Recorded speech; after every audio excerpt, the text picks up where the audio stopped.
வன்னி எனும் அரக்கர் மன்னன் எதனால் இத்தகு இழிநிலை இலங்கை வாழ் அரக்கர்களுக்கு ஏற்பட்டது என்பதை வினவிய பொழுது, மால்யவான் தொடக்கத்திலிருந்து நடந்தவைகளையெல்லாம் சொல்லி வருகிறான். இறுதியா அவன் என்ன பேசினா, கண்டிலீர் கொலாம் கடலினை மலை கொண்டு கட்டி மண்டு போர் செய்ய வானரர் இயற்றிய மார்க்கம் உண்டு வெள்ளம் ஓர் 70 மருந்து ஒரு நொடியில் கொண்டு வந்தது மேருவுக்கு அப்புறம் குதித்து. அனுமனது பெருமையை சொல்லத் தொடங்கினான். முதல் பாட்டுல இந்த அனுமன் எனும் குரங்கு இலங்கையினுள் தனித்து நுழைந்து அசோகவனத்திலே பேரழிவினை செய்து அரக்கர்கள் பலரை கொன்று இலங்கைக்கு தீயினை மூட்டி அதனோடு அரக்கர்கள் புலம்பக்கூடிய அளவினுக்கு அரக்கர்களினது படையையும் கடலினையும் கடந்து போய் மீண்டு என்ன செய்ததா, கண்டிலீர் கோலாம் அந்த குரங்கு செய்ததை பார்க்கவில்லையா? என்ன செய்தது?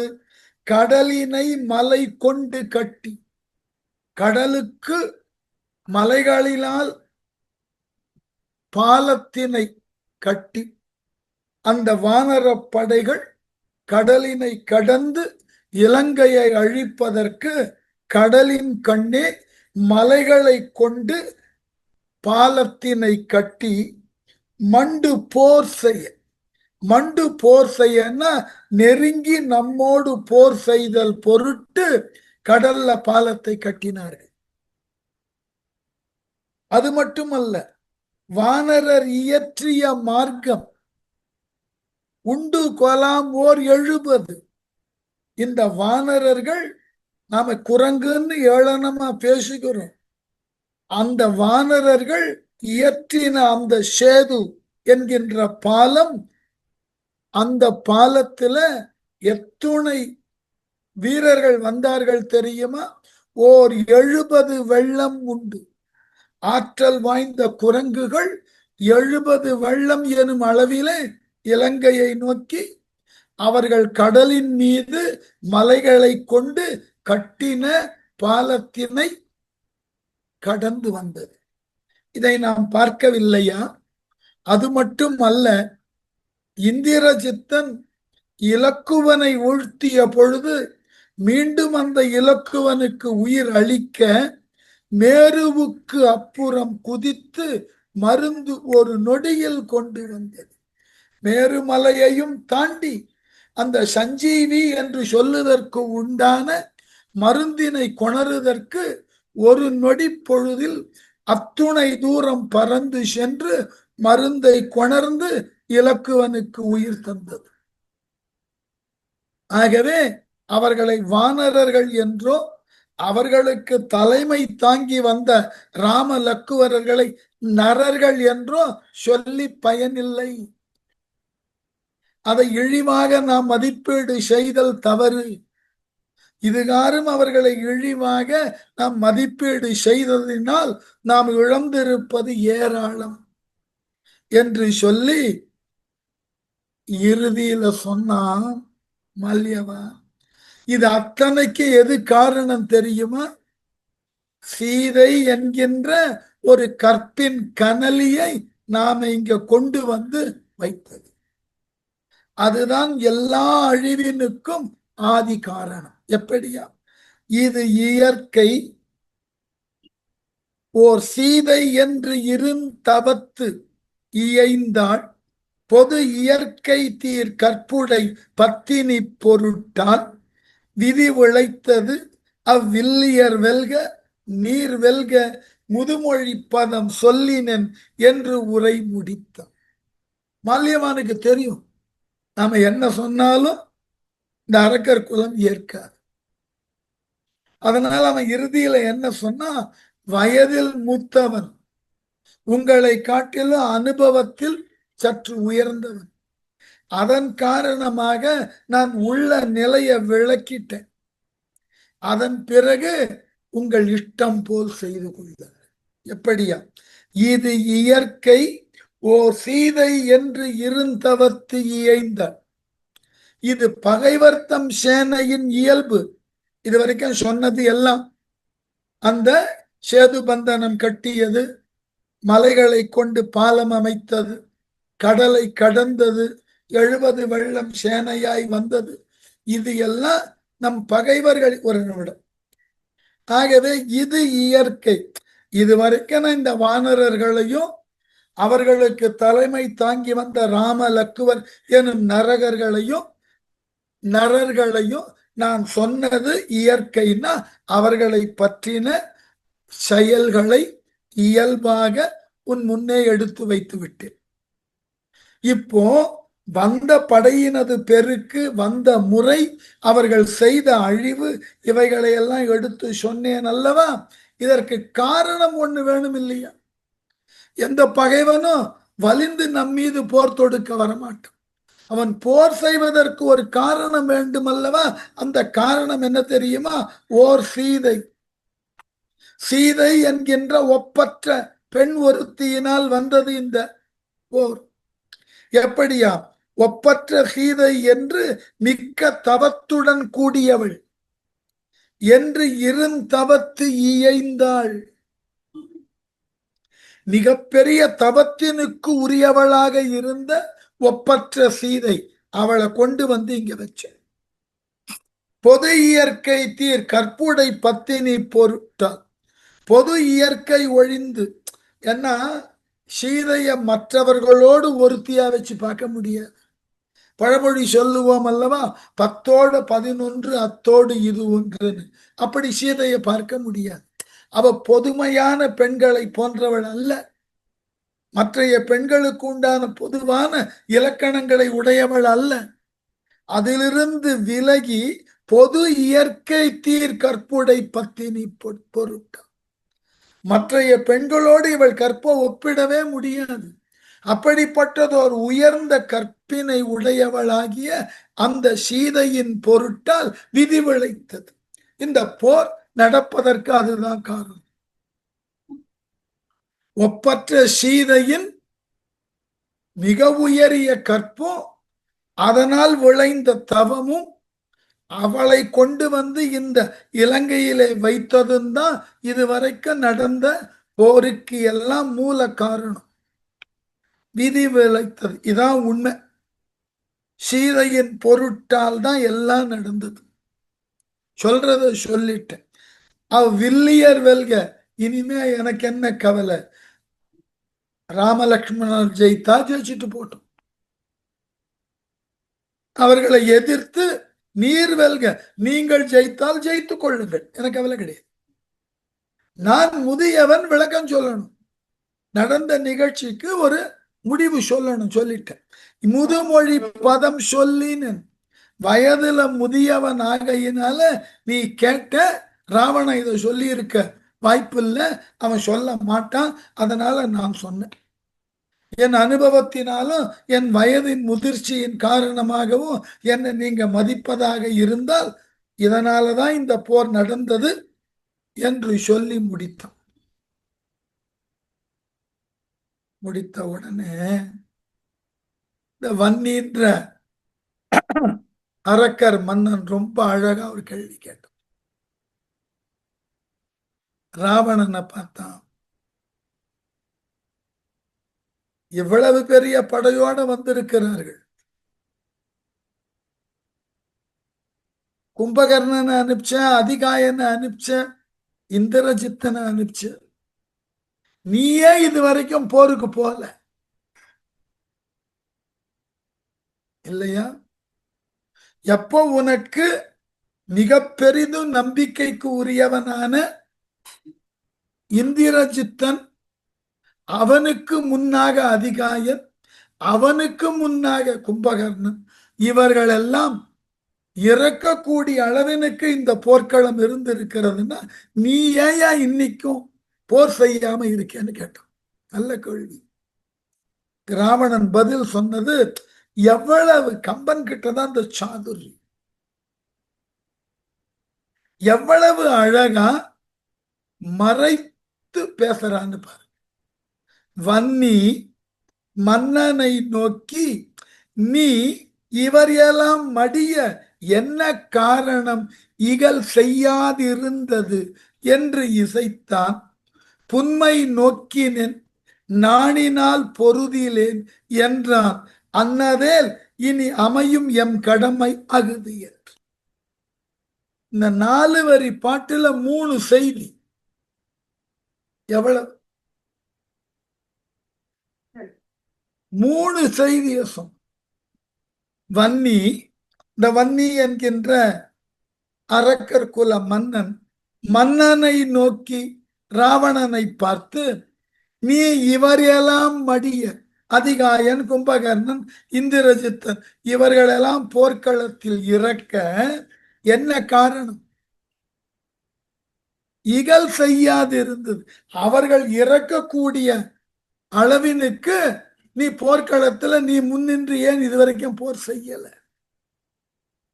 நீ அல்லவா போர் செய்திருக்கணும், ஏன் செய்யல? அவர்களை எல்லாம் போர்க்களத்துல பங்கேற்க செய்து அவர்கள் மடிதற்கு காரணமாயிருக்கிய. கேட்டவுடனே என்று இசைத்தான் என்று வினவின உடனே ராவணன் சொன்ன பதில் பாருங்க. புன்மை நோக்கினன் நாணினால் பொருதிலேன். இந்த சொற்றொடருக்கு 2 பொருள் சொல்லணும். முதல் சொல் என்னன்னா, முதல் பொருள் என்னன்னா, புன்மை நோக்கினி, நான் எவ்வளவு பெரிய வீரன், தேவர்களை, மூவர்களை, இந்திரனை எல்லாம் வென்றவன். நான் போய் இந்த குரங்குகளையும் அவைகளுக்கு தலைமை தாங்கி வந்துள்ள மானுடர்களையும் போர்க்களத்துல சந்திப்பதா? அந்த புல்லியர்களை என் போன்ற வீரர் போய் சந்திப்பதா? நாணினால் பொருதிலே, அப்படி இழிவானவர்களோடு நான் போர் செய்தால் என்னுடைய வீரத்தினுக்கும் என் தகுதிக்கும் வெட்கமானது. ஆகவே நான் போர் செய்யல. இது ராவணனது பெருமைக்கு உண்டான விளக்கம். இதையே கொஞ்சம் மாற்றி பாருங்கள். முதல்ல போர் செஞ்சது யாரு? ராவணன் தான். அப்பதானே ராமன் சொன்னா இன்று போய் நாளை வான். அதை நினைச்சும் சொன்னா ராவணன். புன்மை நோக்கினேன், முதல்ல நான் தான் போருக்கு போனேன், என் ஆயுதத்தெல்லாம் இழந்துட்டேன். அந்த ராமன் சொன்னா இன்று போய் நாளை வாராய்ன்னு நான் புல்லிய நெறிக்கு தள்ளப்பட்டதை நினைத்தேன். அந்த போர்க்களத்தில் அந்த மானுடனிடம் தோற்றேன் என்று வெட்கப்பட்டேன். நாணினால் பொருதிலே, அதனால நான் மீண்டும் நானே போய் போர் செய்யணும்னு ஆசைப்படலை. என்ன அழகான சொற்றொடர் பாருங்க. ஒரு சொற்றொடர்ல 2 பொருள். ராவணனது உயர்வை சொல்லணும்னா மானுடர்களை போய் நான் போர்க்களத்துல சந்திப்பதா? அது என் கௌரவத்திற்கு என்ன இழுக்கு? அதை நான் செய்யலாமா? என் தகுதிக்கு இணையானவர்கள் அந்த வானரர்களும் அந்த மானுடர்களும் இல்லையே, நான் எப்படி அவர்களோடு போர் செய்வது? இப்படி ஒரு பொருள் இல்ல. முதல்ல நான் தான் போர் செய்ய போனேன், அந்த மானுடன் என்னை வென்று என் கையில் இருக்கிற ஆயுதத்தை எல்லாம் இழக்க செய்து நான் வெறுங்கையா இருந்த பொழுது இன்று போய் நாளை வான்னு சொல்லி அனுப்பிச்சுட்டான். அன்னைக்கு ஏற்பட்ட அவமானம், அதனால நான் மேலும் தொடர்ந்து அவனோட போர் செய்யறதுக்கு துணியல. கம்பன் கிட்ட இருக்கிற சுவாரஸ்யமான விளக்கம். இந்த ஒற்றை சொற்றோட 2 வேறுபட்ட 2 எல்லையையும் காட்டியது பாருங்க. 2மே 2 எக்ஸ்ட்ரீம் எண்டு. ஒன்னு ராவணனுடைய மீ உயர் பெருமை ஒரு பொருள், மற்றொரு பொருள் ராவணனினுடைய மிக இழிநிலை. ஒரு சொற்றொடருக்கு இந்த தகுதி வரும்ன்றது எவ்வளவு பெரிய விஷயம் பாருங்க. அவருக்கு பொறிச்சு குழம்பு மட்டும் பண்ணிடு, வேற ஒண்ணு வேண்டாம். உடனே வன்னி சொன்னா, மால்யவான் சொன்னா இல்ல, இந்த சீதையை கொண்டு வந்து இங்கு வைத்ததினால்தான் பிரச்சனைன்னு. சீதைய அந்த மானுடர்கிட்ட கொண்டு போய் விட்டுருக்கணும்னா முதல்லயே செய்து ஒரு தப்பு நடந்து போச்சு, சீதையை தூக்கி வந்தது தவறு, இந்த சீதைய உங்ககிட்ட கொடுத்துட்டேன், என்னை விட்டுடுன்னு சொல்லியிருக்க. அது ஒரு விதத்துல கௌரவம். இதுக்கு வரலாற்றுல ஒரு குறிப்பு தரும். இது ஒரு புராணம், வரலாற்றுல ஒரு குறிப்பு தரும். காஞ்சியை தலைநகராக கொண்டு பல்லவர்கள் ஆட்சி செய்த காலத்துல, குறிப்பா மகேந்திரவர்மன் ஆட்சி செய்த காலத்துல, அவன் மிகப்பெரிய கலை வல்லான், இலக்கியம், இலக்கணம், இசை, சிற்பக்கலை எல்லாத்திலும் அதீதமான ஆற்றல், புலமை உண்டு.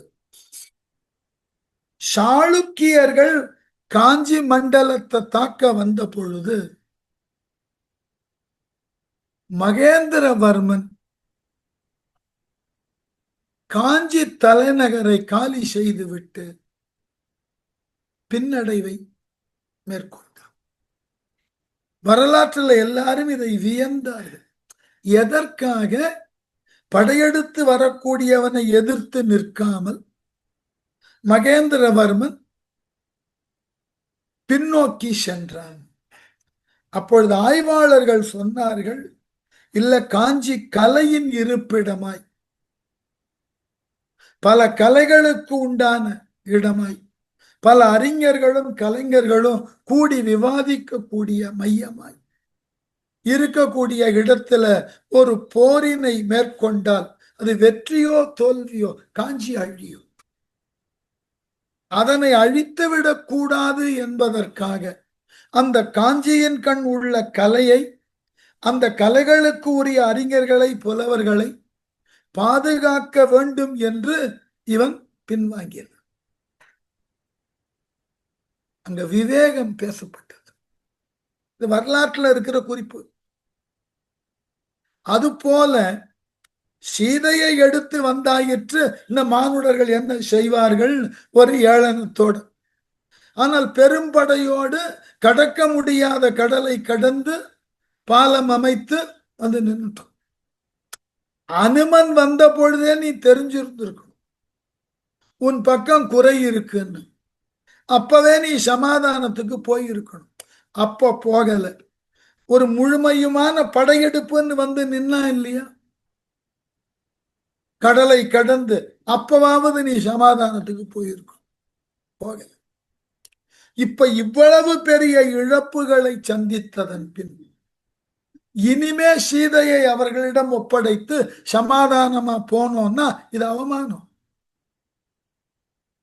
தன் உயிரை காப்பாற்றிக் கொள்ளுவதற்காகவே ராவணன் சமாதானத்துக்கு போனான்னு அவ பெயர் வந்துடும். நான் இதுக்கு முன்னாடி பல வீரர்கள் எல்லாம் நீ பலி கொடுத்தாச்சு. அதனால இனி சீதையை ராமன் கிட்ட கொண்டு போய் சேர்த்தல்ல பயனில்லை, முடிவை பார்த்துருவோம்.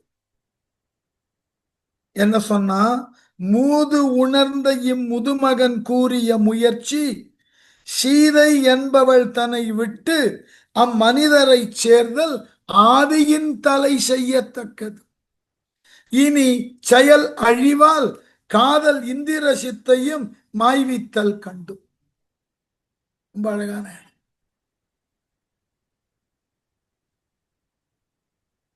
இந்த மால்யவான் சொன்னது போல மூது உணர்ந்த இம்முதுமகன், முதுமகன் மால்யவான், முழுவதுமாக நம்மை உணர்ந்து கொண்ட, சூழ்நிலையை உணர்ந்து கொண்ட இந்த மால்யவான் கூறிய முயற்சி எது?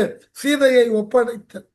சீதை என்பவள் தன்னை விட்டு அம்மனிதரை சேர்தல் ஆதியின் தலை செய்யத்தக்கது.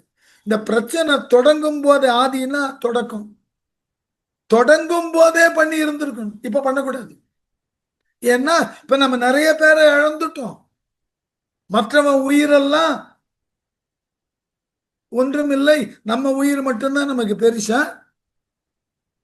அதனால இனி செயல் அழிவால், இப்ப போய் சமாதானம் பேசினோம்னா செயல் அழிவால் காதல் இந்திரஜித்தையும் ஆய்வித்தல் கண்டும், இந்திரஜித்தனை பகைவர்கள் கொல்ல கண்டும் இனி அவ்வாறு செய்வது நம் புகழுக்கு இழிவாகும். இனிமே கூட இனிமே சமாதானம் பேசுறதுல அர்த்தம் இல்லை. சமாதானத்தை ஆரம்பத்திலே பண்ணி இருந்துடும். பாதி தூரத்துக்கு மேல நம்ம பக்கம் இருக்கிற எல்லாரையும் இழந்ததன் பிறகு சமாதானம்னா நம்ம ஏளனமாக உலகம் பேசும். ஏதோ ராவணன் தன் உயிரை காப்பாற்றிக் கொள்வதற்காகவே ராமன் கிட்ட போய் விழுந்தான், சீதையை ஒப்படைத்தான். இப்ப ராவணன் மேலும் இழிக்கத்தக்கவனாகிவிடும். வன்னி அழகா சொன்னாகவே இனிமே சமாதானம் எல்லாம் கிடையாது. இந்த மகாபாரதத்துல ஒரு நிகழ்ச்சியோட ஒப்பிடணும், அப்பதான் புரியும். இந்த சமாதானம் இப்ப கூடாது. போரினுடைய இறுதி நாள் குருக்ஷேத்திரத்தில் மடுவினுள் ஒளிந்திருந்த, மடுனாக்க ஒரு சின்ன பாண்டு, துரியோதனனை அழைத்து பீமன் துரியோதனனோட போர் செய்து நாபிக்கு கீழே கதையால் அடித்து வீழ்த்திட்டு, துரியோதனன் இறந்து கொண்டிருக்கிறது. அப்ப துரியோதனனை சுற்றி பாண்டவர்கள், கண்ணன்,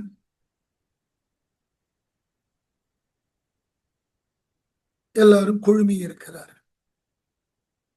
இப்ப கண்ணன் வேடிக்கையாக சொன்னார்,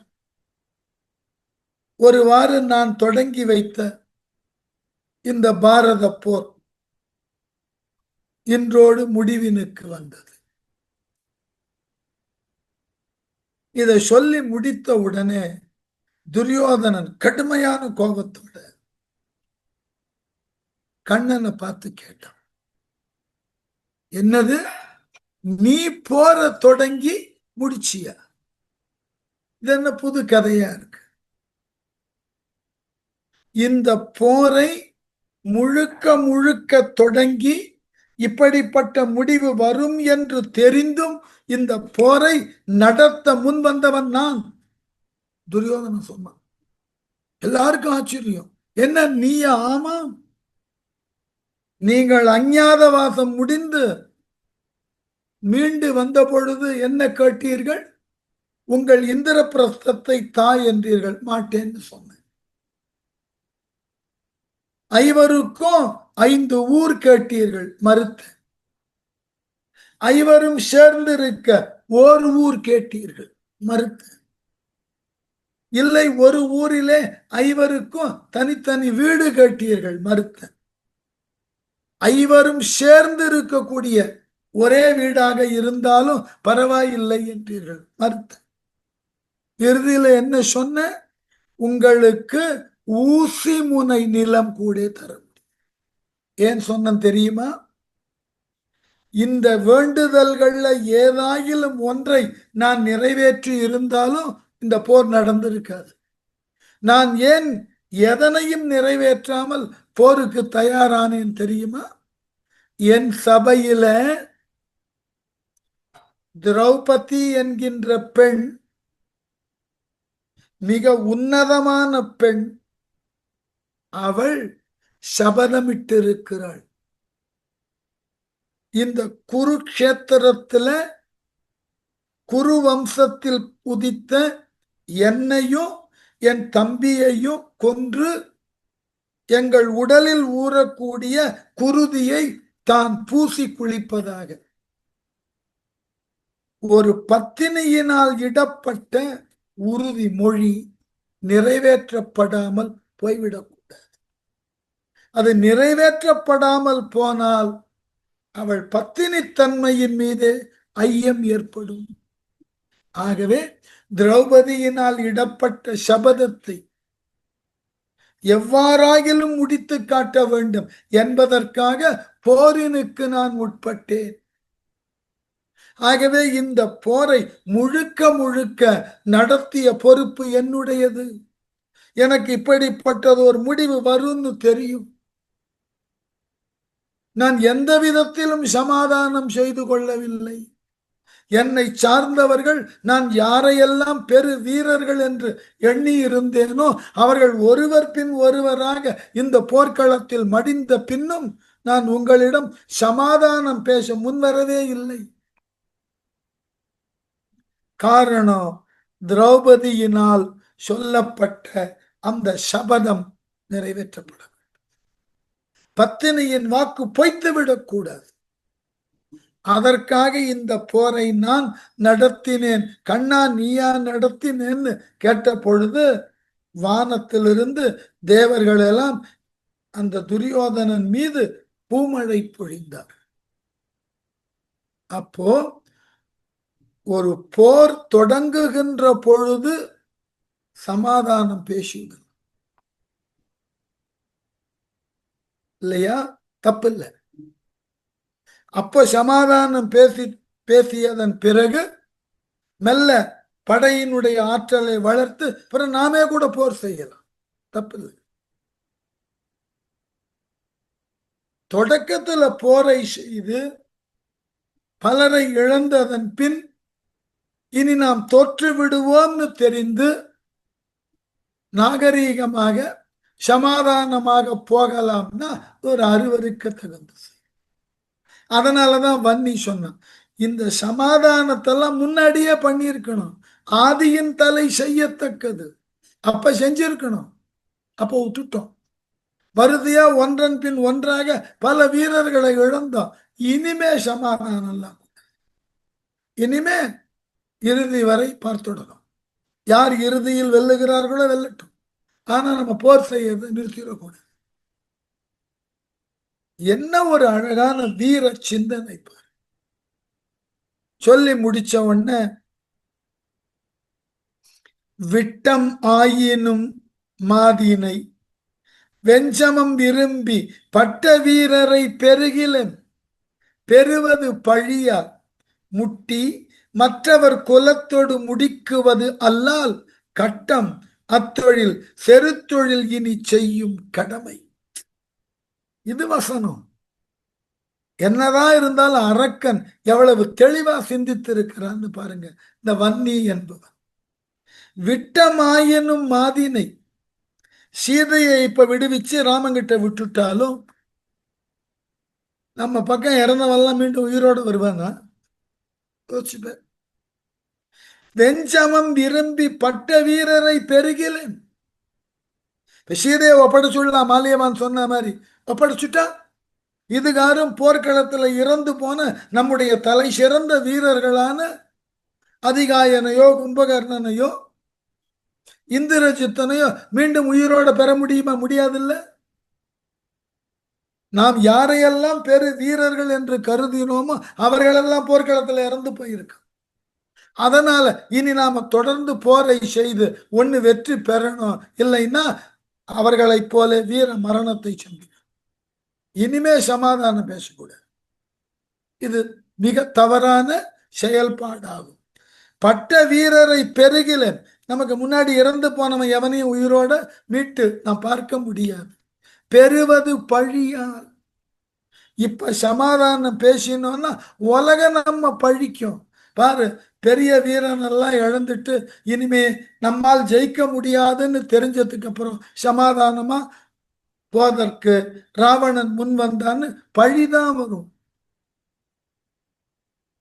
பெறுவது பழியால் முட்டி மற்றவர் குலத்தோடு முடிக்குவது அல்லால். முட்டினா பகைவரை தாக்கி மற்றவர் குலத்தோடு முடிக்குவது அல்லால்.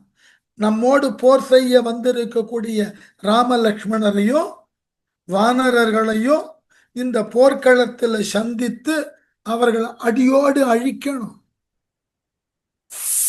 அதை செய்ய தவறிட்டோம்னா அத்தொழில் கட்டம் இனி செய்யும் கடமை செரு தொழில் சமாதான தொழில் வருத்தம் தருவதாகும். இனி செய்யத்தக்க கடமை போரினை தொடர்ந்து நடத்துவதே. இதுக்கு ஒரு என்ன அவமானம் வரும் அப்படின்றதுக்கு திருப்பி மகாபாரதத்துக்கு தான் உதாரணம். குருக்ஷேத்திர போர் முடிஞ்ச உடனே அஸ்தினாபுரத்தை தலைமையிடமாக கொண்டு தருமன் நாட்டை ஆளத் தொடங்கினான். இந்த கௌரவர்களினுடைய தந்தை இருக்கிறானே திருதராஷ்டிரனும் அவனது மனைவியும் அஸ்தினாபுர அரண்மனையிலேயே இருக்கட்டும்னு எல்லோரும் சம்மதித்தார்.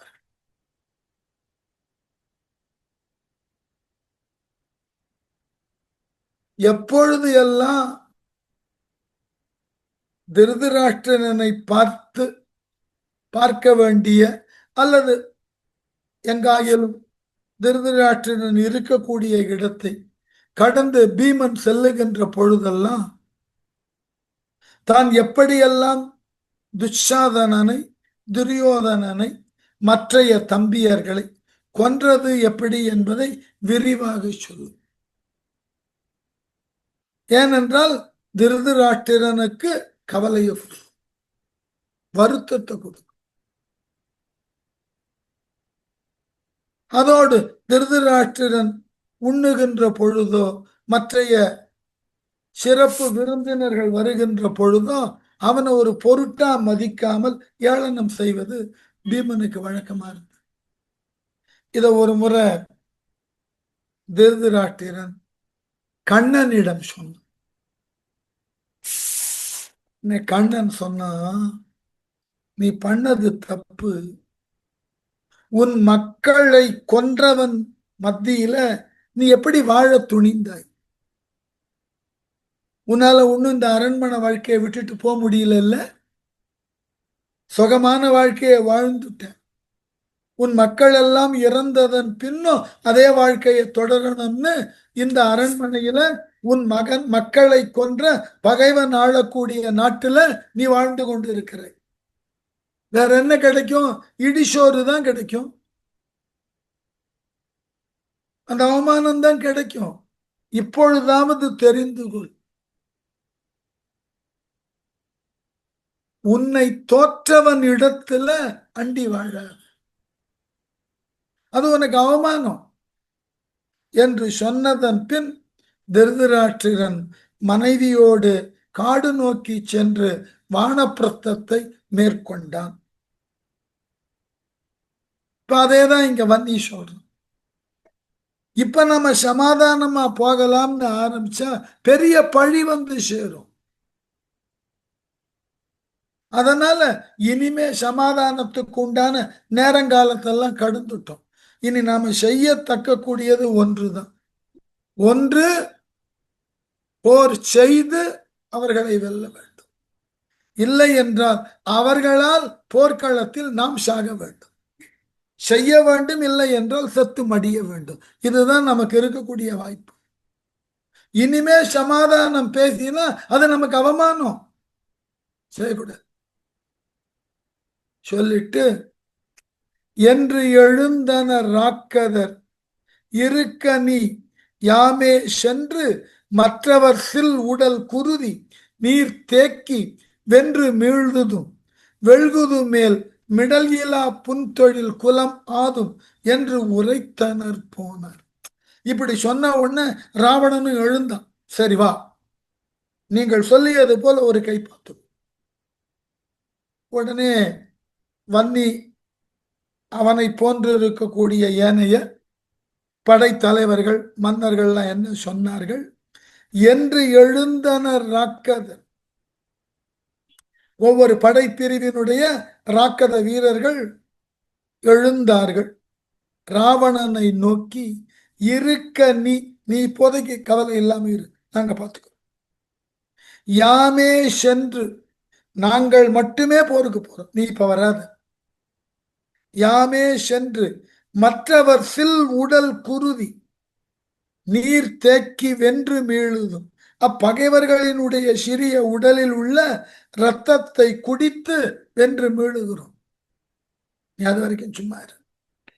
வெல்குது மேல் மிடல் இலா புன்தொழில் குலம் ஆதும். அவர்களை நாணி பின்வாங்குவோம் என்ற நிலைமை வந்தால் அந்த அடிமை தொழில் செய்யக்கூடிய இழிவானவர்களாக நாங்கள் ஆவோம். ஆகவே கவலை கொள்ளாதே, இந்த இழிவை நாங்கள் தரமாட்டோம். போர்க்களத்தில் நாங்கள் சென்று போரினை செய்து அவர்களை கொன்று வருகிறோம். ஆகவே நீ அதுவரை கவலை கொள்ளாது இரு என்று ராவணனுக்கு ஆறுதல் சொல்லிட்டு பல திக்குகளில் இருந்து வந்த வீரர்கள் அனைவரும் ஒன்று சேர்ந்து ராமலக்குவரை வானரர்களை தாக்க போர்க்களம் நோக்கி செல்லுகிறார்கள். இந்த அத்துணை திக்கிலிருந்தும் வந்த இந்த படைகளுக்கு பெயர் தான் மூல பலம்னு பேர். எல்லா உலகங்களிலும் இருக்கக்கூடிய அசுரர்கள் ஒன்று சேர்ந்திருக்கு.